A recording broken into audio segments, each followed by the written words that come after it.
Vanakkam, Namaste, and welcome from Vaitishwaran Koil in Tamil Nadu in the south of India. I'm very happy and honored to interview today a very special person. He's one of the priests here. His name is Archaka Kalyana Sundaram, and he's willing to share his wisdom for us. And I'm going to ask him many questions for you to know more about what the life of a priest looks like and how the ceremonies work that are being performed for you. So welcome, Mr. Kalyana Sundaram. Thank you. First question I'm very curious is, how did you actually become a priest? And how did your training look like that brought you into this very special profession? ஹரஹர நம பார்வதி பததே ஹரஹர மகாதேவா. தென்னாட்டுடைய சிவனே போற்றி, எந்நாட்டவருக்கும் இறைவா போற்றி. காவாய் தரக கண்ணனே போற்றி, கைலை மலஜானே போற்றி போற்றி. ருத்ராட்சம் மன்னிகஸ்தம் முடுபதி சகிதம் பஸ்மோர் தூளிதாங்கம் உல்லாசம் பத்மபீடம் உதவகநயனம் ऊर्ध्वगङ्गाधरेशं ओंकारं मूलमन्त्रं मुनिजनसहितं वेदधारं शिवाज्ञं वन्दे कैलासनाथं सकलसुरगुरुं दक्षिणामूर्तिमीडे. गुरुब्रह्मा गुरुर्विष्णु गुरुर्देवो महेश्वरः गुरुसाक्षात् परब्रह्मा तस्मै श्री गुरवे नमः.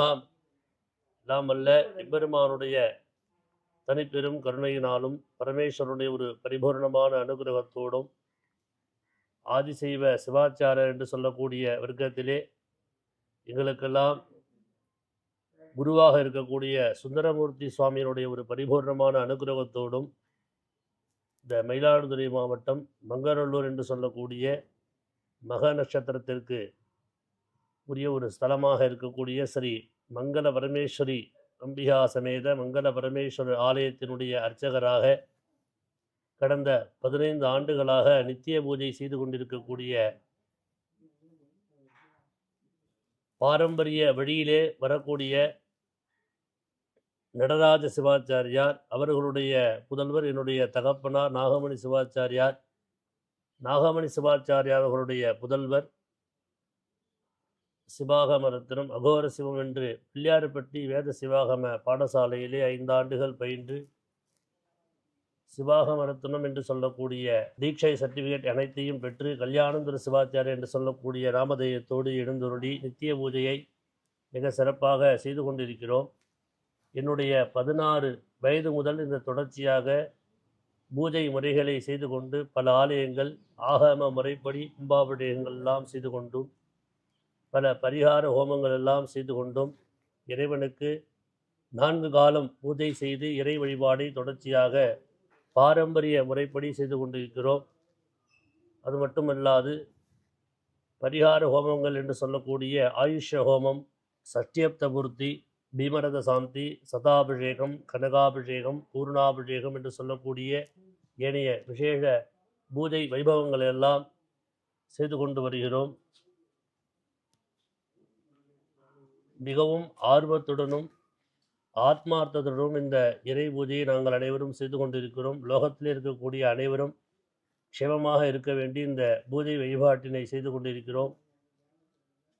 சர்வே ஜனாகா சுகினோ பவந்து என்று சொல்லக்கூடிய அனைத்து விதமானதொரு ஜீவராசிகளும் நன்மையாக இருக்க வேண்டும் என்று பிரார்த்தனை செய்து தினமும் ஆதிசிவ சிவாச்சாரியார்கள் அந்த நாளை தொடங்கி சந்தியாவந்தனம் என்று சொல்லக்கூடிய ஒரு சிவாச்சாரியாருக்குரிய பிராமணனுக்குரிய தகுதியாக சந்தியாவந்தனம், திரிகால சந்தியாவந்தனம் என்று சொல்லக்கூடிய 3 கால சந்தியாவந்தன பூஜையை செய்து ஆத்மார்த்த சிவபூஜை வழிபாடுகள் எல்லாம் செய்து நித்தியபடி ஆலயத்திலே பூஜைகள் எல்லாம் செய்வித்து லோகங்கள் க்ஷேமமாக இருக்க வேண்டி பிரார்த்தனை செய்து வழிபாடு செய்து கொண்டிருக்கிறோம்.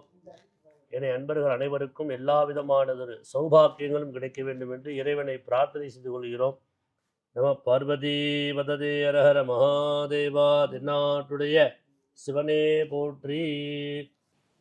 Thank you for sharing that. And I'm curious, in your training, what was your relationship like with your teachers, and how do you feel about them now when you remember நம பார்வதீபதே ஹர ஹர மகாதேவா. பாரம்பரிய முறைப்படி தொடர்ந்து 5 தலைமுறையாக நித்திய பூஜை என்று சொல்லக்கூடிய இந்த சிவாலயங்கள் பூஜை வழிபாடை தொடர்ச்சியாக செய்து கொண்டு வருகிறோம். நாங்கள் எல்லாம் ஆதிசைவ சிவாச்சாரியர்கள் அனைவரும் அங்கங்கே இருக்கக்கூடிய பாடசாலையிலே 5 வருடம் வேத ஆகமம் முறையாக பயின்று, பாடசாலையிலே 5 வருடம் பயின்று முறையாக மாணவர்களுக்குரிய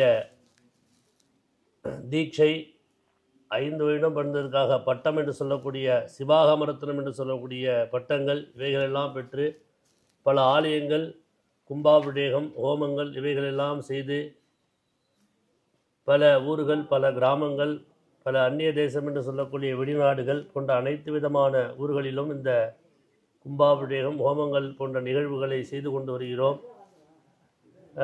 எங்களுடைய குழந்தைகளும் இதே ஆகம முறைப்படி பயின்று 5 ஆண்டுகள் தொடர்ச்சியாக இந்த இறை வழிபாட்டை தொடர்ச்சியாக செய்வதற்கு அவர்களும் முன்னோடியாக வந்திருக்கிறார்கள். அவர்களும் இந்த பாடசாலையிலே பயின்று ஆகம முறைப்படி அனைத்து விதமானதொரு வேத மந்திரங்களையும் கற்றுக்கொண்டு தொடர்ச்சியாக பாரம்பரியமாக இந்த பூஜை முறைகளை செய்ய அவர்களும் தயாராக வருகிறார்கள். அனைத்து விதமான ஆதிசிவ சிவாச்சாரியர் பெருமகனார்களும் தன்னுடைய குழந்தைகளை இந்த ஆகம முறைப்படி பயின்று இந்த ஆலயத்தினுடைய ஆகம முறைகள் மாறாமல் இருப்பதற்காக பாரம்பரிய முறைப்படியே பூஜைகள் நடக்க வேண்டும் என்பதற்காக எத்தனை விதமானதொரு பட்டங்கள் படிப்புகள் இருந்தாலும் இந்த இறை சம்பந்தப்பட்ட இந்த வழிபாடு மற்றும் ஆத்மார்த்தமாகவும் மிகவும் ஒரு பரிபூர்ணமான ஒரு ஆத்மார்த்தத்தோடு இறைவனுக்கு பூஜை செய்வதற்காக இந்த சிவாச்சாரியார்கள் இறைவனுடைய ஒரு படைப்பாக பிறந்திருக்கிறார்கள். சுவாமியினுடைய நெருங்கிய நண்பராக இருக்கக்கூடிய சுந்தரமூர்த்தி சுவாமி என்று சொல்லக்கூடிய அவர்களுடைய வழிவகையில் இருக்கக்கூடிய இந்த ஆதிசிவ சிவாச்சாரிய பெருமகனார்கள் இறை தொண்டு செய்வதற்காகவே படைக்கப்பட்டு மேன்மேலும் பலவிதமானதொரு ஆலயங்கள் நித்திய பூஜைகளை செய்து கொண்டு வருகிறார்கள். அவர்களுடைய புதல்வர்களும் தொடர்ச்சியாக இந்த பூஜை வழிபாட்டு முறையை செய்து கொண்டு வருகிறார்கள். உலக க்ஷேமத்திற்காகவே இந்த சிவாச்சாரிய பெருமகள் எந்த விதமானதொரு எதிர்பார்ப்பும் இன்றி இந்த பூஜை முறைகளை செய்து கொண்டு வருகிறார்கள் என்பதை தெரிவித்துக் கொள்கிறோம். And in your daily life as a priest, can you explain us a little bit more? How does it look like? What do you usually do? What is your main work? சிவாச்சாரிய பெருமகனார்கள் எல்லாம் தினமுமே அதிகாலை 4:30 மணி அளவிலே எழுந்து ஒரு பிராமணன் சிவாச்சாரியாருக்குரிய நித்திய அனுஷ்டானம் என்று சொல்லக்கூடிய 3 விதமான வேலையிலே அதை செய்ய வேண்டும். காலையிலே உஷகாலம் என்று சொல்லக்கூடிய 6:30 மணி அளவிலே அந்த சந்தியாவந்தனம் என்று சொல்லக்கூடிய காயத்ரி மந்திரத்தை ஜபிக்க வேண்டும் முதலாவதாக.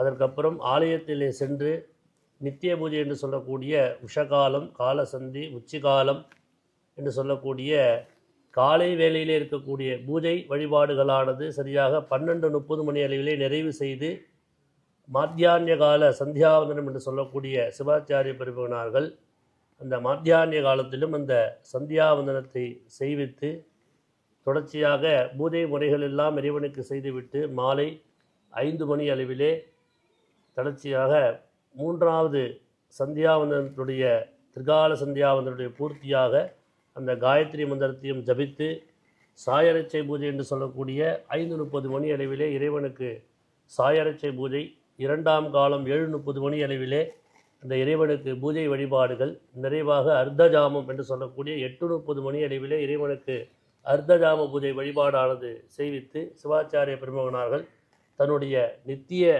பூஜனை இறைவனோடு கலந்து செய்து கொண்டிருக்கிறார்கள். இது மனதுக்கு மிகவும் பிடித்தமாகவும் ஆத்மார்த்தமாகவும் சிவாச்சாரிய பெருமகனார்கள் செய்து கொண்டு வருகிறார்கள் என்பதை இந்த நேரத்திலே தெரிவித்துக் கொள்கிறோம். In some religions, priests cannot marry, but they are supposed to be sannyasins.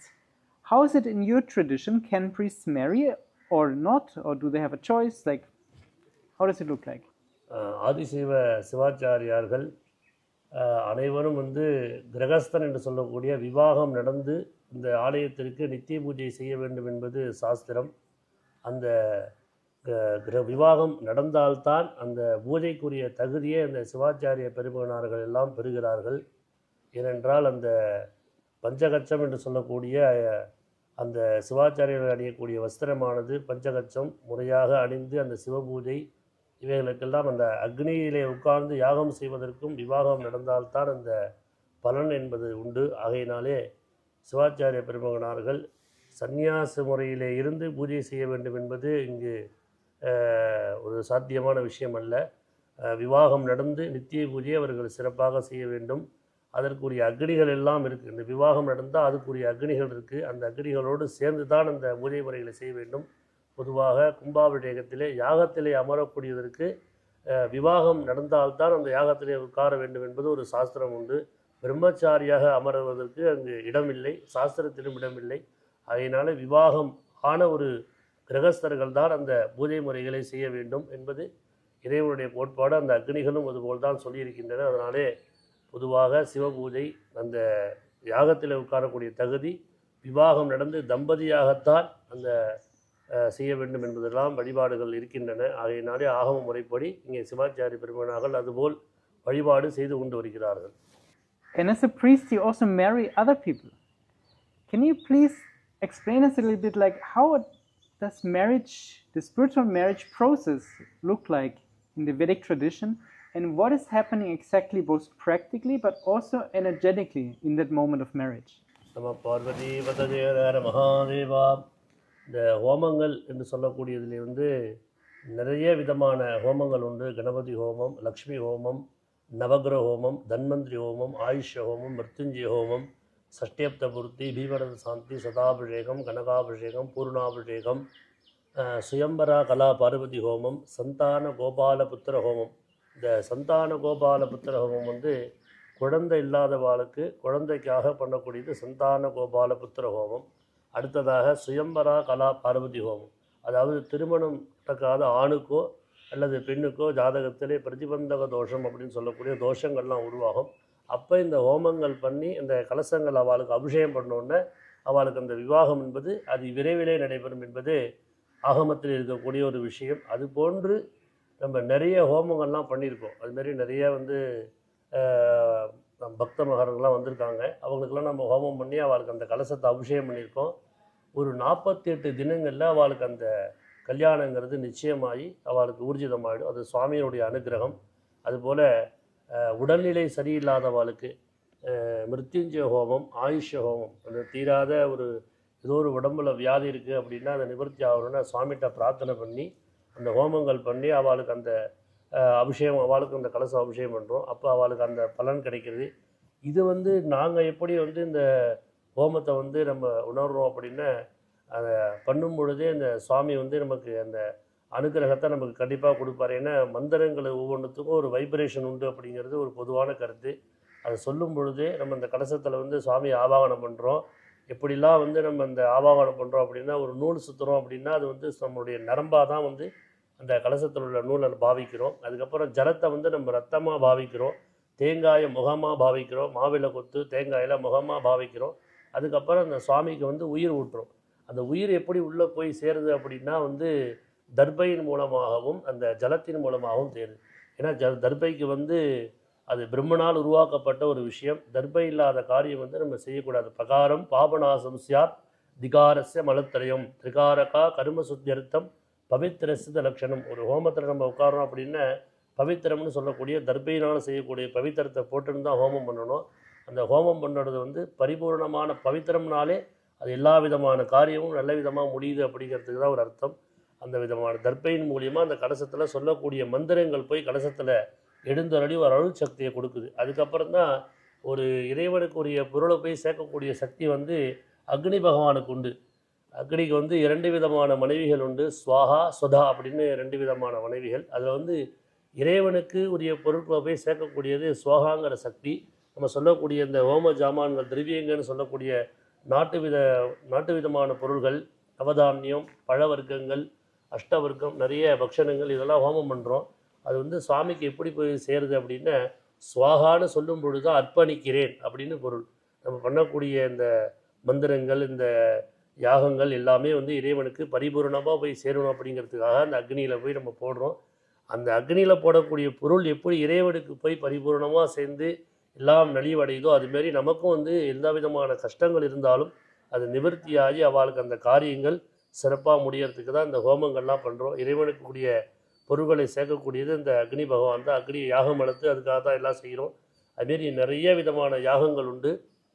செய்யக்கூடிய யாகங்கள் அனைத்தும் இறைவனுக்கு சேரக்கூடிய தகுதி அந்த சிவாச்சாரியார் மூலமாக அந்த யாகங்கள் நடைபெற்று அவளுக்கு எல்லா விதமான ஒரு அனுகிரகங்களும் கிடைத்து கொண்டிருக்கிறது. இதுபோல் நிறைய அன்பர்கள் எல்லா விதமான காரியங்களும் அவளுக்கு நடக்குது. இப்போ குழந்தை இல்லாதவா, ஒரு உத்தியோகம் கிடைக்கணும், ஒரு வேலை கிடைக்கணும் அப்படின்னா அந்த வேலைக்குரிய ஹோமங்கள் இருக்குது. அந்த தீராத வியாதிக்கு ஒரு ஹோமம் உண்டு, கல்யாணம் நடக்காததுக்கு ஒரு ஹோமம் உண்டு. இதெல்லாம் சுவாமி வழி வழியாக நம்ம பண்ணிகிட்டு இருக்கோம். இதுபோல் நிறைய ஹோமங்கள்லாம், ஒரு 60ஆம் கல்யாணம்னா இந்த ஹோமம் பண்ணணும், இத்தனை கலசம் வைக்கணும், 70ஆம் கல்யாணம்னா இத்தனை ஹோமங்கள் பண்ணணும், இத்தனை கலசம் வைக்கணும், 80ஆம் கல்யாணம்னா பொதுவாக 80ஆம் கல்யாணம் அப்படின்னு கேட்டிங்கன்னா சகசர சந்திர தரிசனம்னு பேர். 1000 பிறைகளை கண்டவாள் தான் சதாபிஷேகம் அப்படின்னு சொல்லுவோம். சதாபிஷேகம் எப்படி பண்ணுறோம்னா 1000 பிறைகள் கண்டவாளை தான் நம்ம சதாபிஷேகம், பரமேஸ்வரனுக்கு ஈடாவாள் சொல்கிறது. அதனால் அவள்கிட்ட போய் நம்ம ஆசீர்வாதம் வாங்கிக்கிறோம். அந்த மாதிரிலாம் ஒரு பூஜை முறைகள் நிறைய இருக்குது. பூர்ணாபிஷேகம் 100 வயது தொட்டவுடனே தான் அந்த பூர்ணாபிஷேகம் அப்படின்னு சொல்லக்கூடிய ஹோமங்கள் பண்ணணும். அதாவது சதமானம் பவதி சதாயத் புருட சதேந்திரிய ஆயுஷ் ஷெவேந்திரியே பிரதிதட்டதி அப்படின்னு சொல்லக்கூடிய 100 வயது வரைக்கும் அவள் வாழணும் அப்படிங்கிறதுக்காக அந்த கடைசியாக 100 வயது தொட்டோடனே பூர்ணாபிஷேகம் பண்ணுறோம். மேலும் சுவாமி தேக ஆரோக்கியம் கொடுக்கணுங்கிறதுக்காக இதை பண்ணுறோம். இந்த ஹோமங்கள் பண்ண பண்ண பண்ண நமக்கு எல்லா விதமான நன்மைகளும் கொடுத்துட்டுருக்கார். அதனால தான் அனைத்து விதமான ஒரு ஆலயங்களிலும் இந்த ஹோமங்களானது நடைபெற்று கொண்டிருக்கிறது. அனைவருமே இந்த யாகத்திலே கலந்து கொண்டு இறைவனை பிரார்த்தனை செய்து கொள்ளுமாறு கேட்டுக்கொள்கிறேன்.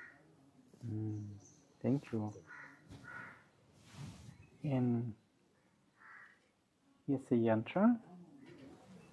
Could you please explain us about the yantra puja, how it works, and why it has such a strong effect to clear karma? Nama Parvati Padade Hara Mahadeva. பொதுவாக இந்த எந்திரம் எப்படின்னு கேட்டிங்கன்னா, கர்ப்ப கிரகத்தில் ஒரு ஆலயத்துக்கு சுவாமிக்கு அடியில் இந்த கும்பாபிஷேக நேரத்தில் 12 ஆண்டுக்கு ஒரு முறை இந்த எந்திரத்தை மாற்றுவோம். இந்த எந்திரம் என்னென்னு கேட்டிங்கன்னா செப்பால் முதல்ல செய்ய வேண்டும். அந்த செப்பால் செய்யக்கூடிய எந்திரத்துக்கு தான் மந்திர சக்தியை வாங்கக்கூடிய ஒரு சக்தி உண்டு. பொதுவாக ஆலயத்தில் அதிகமாக பயன்படுத்துறது தங்கம் வெள்ளி எதுவாக இருந்தாலும் அதை விட ரொம்ப முக்கியமாக பயன்படுத்துறது செப்பு தான்.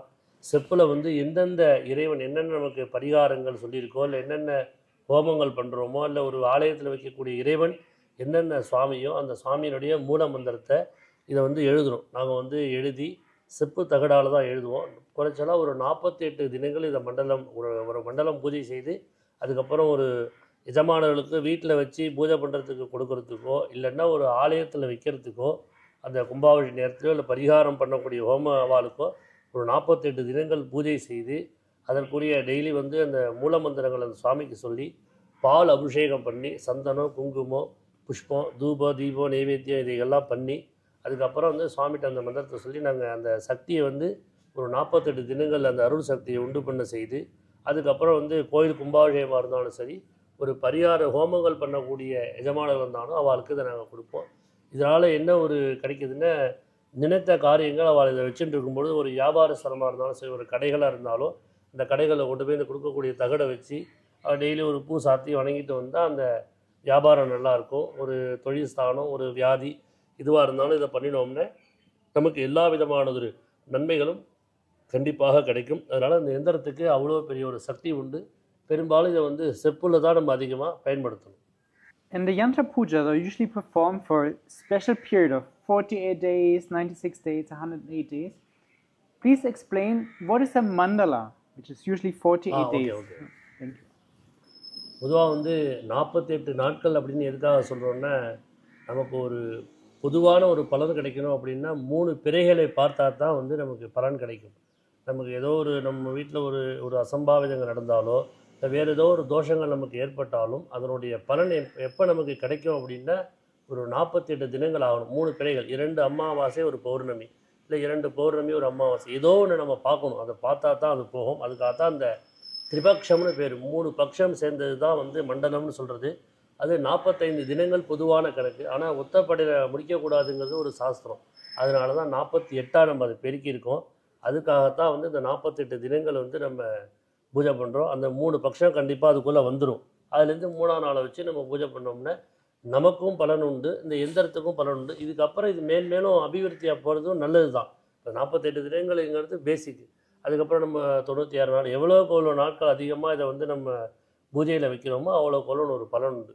அந்த மண்டலம்னு உருவானதுக்கு முதல் ரீசனே வந்து இதுதான். 3 பட்சம் பார்க்கணும். இதை பார்த்தோம்னா தான் நமக்கு வந்து அந்த பரிபூர்ணமான அருள் உண்டு, அந்த எந்திர சக்தியும் நமக்கு கிடைக்குங்கிறது இதோடைய சாஸ்திரம்.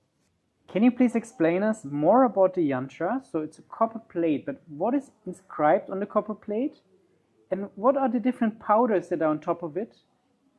And also, can we remove them or should they stay there?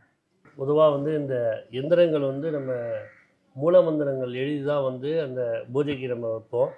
அப்படி எழுதி அது 47 தினங்கள் 96 100 இப்படி எவ்வளோ நாட்கள் போனாலும் அந்த எந்திரம் வந்து எந்த ஒரு சூழ்நிலை இருந்தாலும் நம்ம வந்து பொதுவாக வந்து நம்ம எடுத்து அதை வாஷ் பண்ணக்கூடாது. ஏன்னா வந்து மந்திரங்கள் அதிகமாக சொல்லியிருக்கிறதுனால அதை வந்து நம்ம எதுவும் பண்ணக்கூடாது. நம்ம சாதாரணமாக அதை வந்து புஷ்பம் சாத்தி சந்தன குங்குமம் வச்சு தூபதீப நைவேத்தியம் பண்ணி நம்ம வைக்கிறோமே தவிர அதை நம்ம வந்து எடுத்து க்ளீனிங் பண்ணுறது அந்த மாதிரி இதெல்லாம் இல்லாமல் அது இறைவனுடைய அந்த பூஜை அறையிலே அதை வச்சு நம்ம வழிபாடு செஞ்சுட்டே வந்தோம்னா அது எவ்வளோ ஆண்டுகள் இருக்கோ அதுக்கு அவ்வளோ ஆண்டுகள் இருக்கிறதுக்கு ஒரு பலன் உண்டு. நம்ம கும்பாவட்டிலேயே நம்ம 12 ஆண்டுக்கு ஒரு முறை எந்திரங்கள் மாற்றினாலும் அந்த பழைய எந்திரத்தை நம்ம மறுபடியும் அதே சுவாமியினுடைய அடியில் வச்சு இந்த புதுசாக உள்ள எந்திரத்தையும் நம்ம வச்சு தான் கும்பாவளியம் பண்ண போகிறோம். அதனால் இந்த எந்திரங்கிறது ஒரு இறை சம்மந்தப்பட்ட விஷயங்கிறதுனால அதை நம்ம மற்ற பொருள்கள் மாதிரி இதை நம்ம யூஸ் பண்ணக்கூடாது. ஒரு பயபக்தியோடு யூஸ் பண்ணி சுவாமியை பிரார்த்தனை பண்ணி டெய்லி பூஜை பண்ணி அதை நம்ம வச்சுக்கணும். அதனால் அதை வாஷ் பண்ணணும் அப்படிங்கிற அவசியம் கிடையாது. அதனால் தோஷங்களும் நமக்கு கிடையாது. And you're wearing a beautiful Rudraksha seed here. Please explain more about the meaning and the power of Rudraksha. Sadashiva சமாரம்பாம் ஸ்ரீகண்டாச்சாரிய மத்தியமாம் அஸ்மதாச்சாரிய பரியந்தாம் வந்தே குரு பரம்பரா. இந்த ருத்ராட்சம் விபூதி இதெல்லாம் வந்து சிவபெருமானால் அருளை செய்யப்பட்டது. இந்த விபூதி வந்து நம்ம டெய்லி எதுக்கு நம்ம இடுறோம் அப்படின்னா இதுக்கப்புறம் உலகத்தில் வேறு எதுவுமே கிடையாது. இந்த நம்ம விபூதி இடுறோன்னா நமக்கு ஒரு மரணம்னு ஒன்று ஜனனி ஜென்ம சௌக்கியானாம் மர்தினி குலசம்பதாம் பதவி பூர்வ புண்ணியானாம் லிக்கியதே ஜென்ம பத்திரிகா.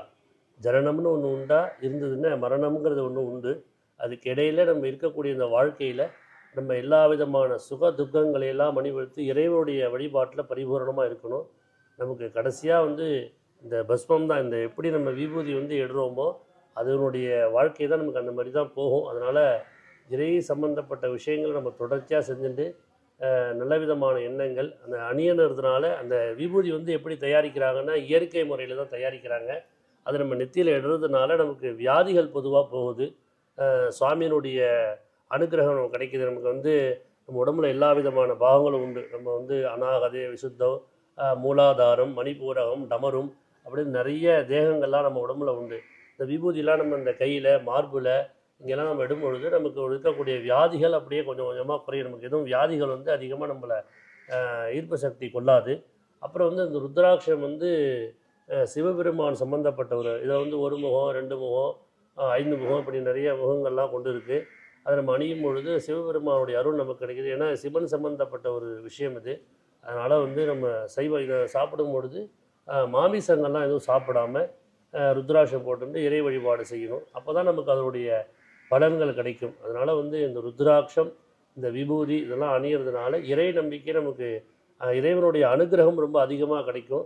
அந்த சுவாமிகிட்ட போய் நம்ம அந்த சொல்லக்கூடிய ஒரு மந்திரங்களோ இல்லை தேவாரம் திருவாசகம் எதுவாக இருந்தாலும் அது வந்து நமக்கு சுவாமிகிட்ட போய் சேரத்துக்கு இந்த மாதிரி நம்ம ஒரு கோட்பாடோடு போனோம்னா இறைவன் நமக்கு கண்டிப்பாக வந்து எல்லாமே செய்வார். மனமது செம்மையானால் மந்திரம் ஜபிக்க தேவையில்லை அப்படிங்கிற மாதிரி அந்த மனம் எப்பொழுது செம்மையாகும்னா இந்த மாதிரி நம்ம ஒரு ருத்ராட்சம் அந்த விபூதி இந்த ஒரு காவி வஸ்திரம் அந்த இறை சம்பந்தப்பட்ட அந்த ஒரு முழுமையாக போகும்பொழுது நமக்கு எல்லாமே கிடைக்கும் அப்படிங்கிறது ஒரு விஷயமா இருக்குது.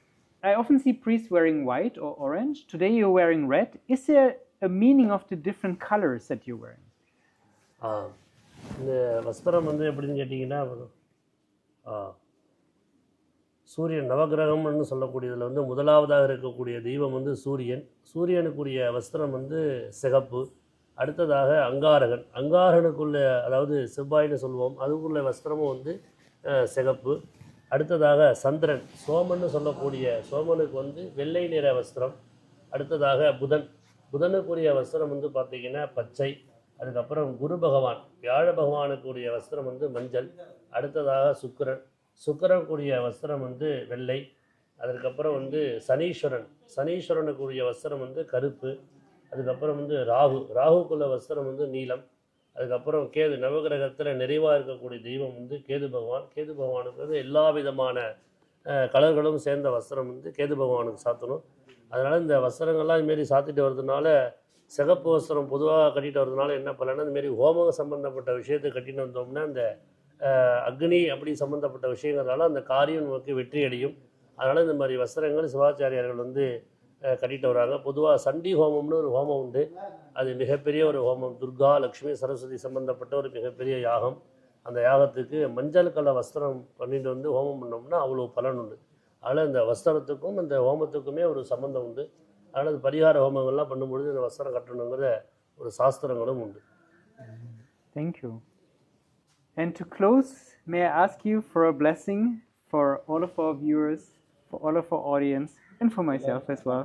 Namo namo bhavati jajamanonnaham keturshadametagrehe bhaham devebhyo vidada dhyajan prajantramahasteradi dirghamajuhu rochano rochamanas swabhanas swabhamana kalyanaha angam gare pulaha bhushadamastrayanti भृङ्गाङ्गनैव मुकुलाभरणन्तमालम् अङ्गे कृताकिलि विभूषितमाङ्गलीला माङ्गल्यदास्तु मम मङ्गलदेवताजाः अस्माकमारिडामोहीरमोगीरककारिभिः सदं दीव सुखी भव दुःखी भव श्रीवर्चः समाजिष्यमारोग्य मा वीधाक्षोभमानं महीयते धान्यं धनं पशुं भगवत्रलाभम् சதகம் மத்சரம் தீர்க்கமாஜூ. நிகழ்ச்சியை கண்டுகளிக்கக்கூடிய அனைத்து விதமான அன்பர்களும் நோய் நொடி இல்லாமல் பல ஆண்டு காலம் வாழ வேண்டும் என்று சொல்லி பிரார்த்தனை செய்து இறைவனுடைய பரிபூர்ணமான அனுகிரகம் எல்லோருக்கும் கிடைக்க வேண்டும் என்று பிரார்த்தனை செய்து விடைபெறுகிறோம். நம பார்வதி பததே ஹர ஹர மகாதேவா.